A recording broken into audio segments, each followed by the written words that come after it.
Yang saya katakan yang terakhir, ini sangat penting sekali terkait dengan geopolitik. Yang perlu kita pahami sekarang bersama bahwa Selat Malaka sekali lagi adalah choke point yang sangat strategis. Dia berada antara Singapura dengan Kepri, Barelang, Batam, Rempang, Galang ya. Dan ini celah tersempit di Selat Malaka. Saat ini yang mendapat keuntungan besar dari celah sempit ini adalah Singapura, clear. Karena mereka pelabuhannya paling ramai, terus perdagangannya paling ramai, dan kita tahu bahwa Singapura tidak bisa dilepaskan dari negara satelit yang bernama negara satelitnya Amerika Serikat. Dan posisi Amerika Serikat sangat dekat dengan Singapura. Saat ini wilayah udara Selat Malaka itu siapa sih yang mengendalikan? Ternyata Singapura. Angkatan udaranya jauh lebih canggih, kekuatannya jauh luar biasa. Dan yang menarik adalah wilayah laut sampai dalam, konteks terkait dengan laut sampai dalam, sampai dia tahu apa yang terjadi di dasar laut, untuk wilayah Selat Malaka, itu yang menguasai adalah Amerika Serikat. Relatif Cina belum memiliki kendali yang kuat pada wilayah tersebut. Sedangkan posisi Selat Malaka dan Laut Cina Selatan itu penting sekali buat Cina.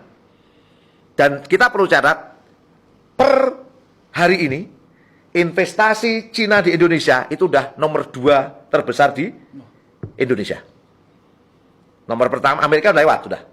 Yang pertama Singapura tetap. Karena Singapura seperti yang katakan tadi, dia butuh kerentanan dengan pihak lain, dia harus berinvestasi ke tempat-tempat yang lain.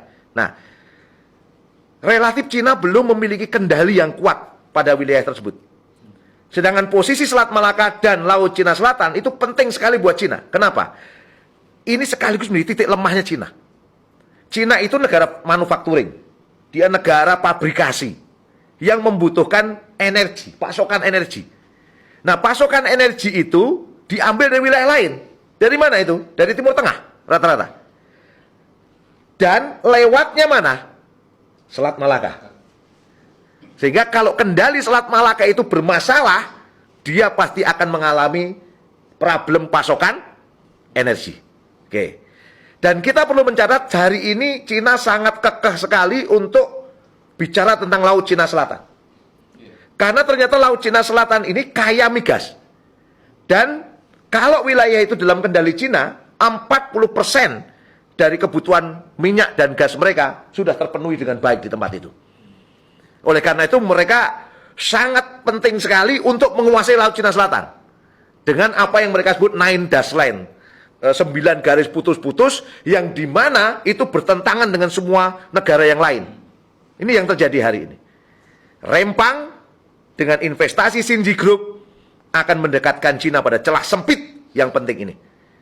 Dan berpeluang meningkatkan pengaruh Cina di wilayah tersebut. Dan akan memperkuat kekuatan geopolitik Cina di wilayah terpanas di dunia ini. Isu Rempang ini menjadi naik sampai level internasional. Diduga ada desain di belakangnya.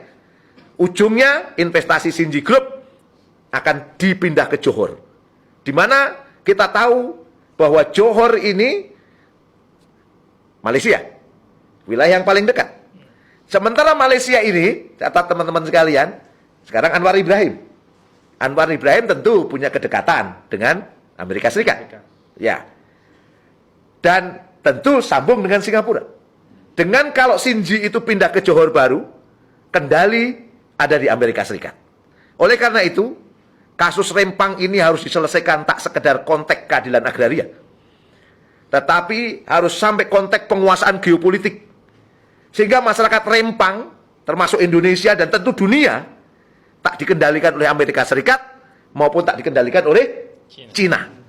Kita membutuhkan kekuatan geopolitik yang bisa membebaskan pengaruh dari kekuatan Amerika Serikat maupun kekuatan Cina. Jangan sampai negeri ini hanya dipimpin oleh mereka-mereka yang takut melawan Amerika dan takut melawan Cina. Hanya mengemis investasi kepada mereka, sementara rakyat yang harus didepak dari ruang hidup mereka.